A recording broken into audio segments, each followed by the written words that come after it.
I'm Jack. I'm one of the engineers at Spice. I spent a lot of time on our search and infrastructure. Last week at reInvent, there's announced a suite of new models. So Amazon Nova is a suite of models, both foundation models and embedding models, and they released their second generation. And so there's a range of models from light, fast models like Nova 2 Lite to a whole suite of new models. And Spice can run these models or connect to external models.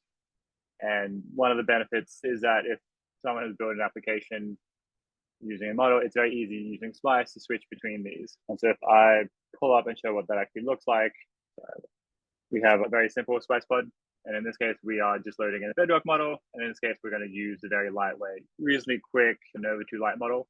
And we're going to give it access to the SQL engine and be able to list what data sets is available. And then here we have a pretty common data set of orders.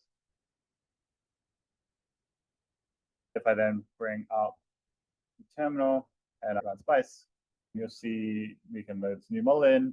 And Spice, it has OpenAI compatible models. And so this means even though Nova has different SDKs and different interfaces, from the position of your upstream applications or systems, it all looks the exact same if you swap between OpenAI and Bedrock models or different Nova models themselves.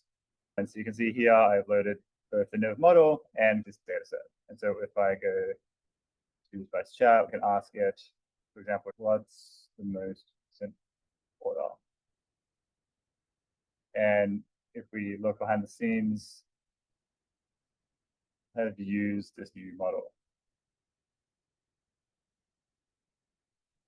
You can actually see in that short amount of time, we did several requests to get the SQL query right. A lot of our customers are excited about Bedrock, and now in Spice are able to kind of switch from whichever provider they were previously using to this new model.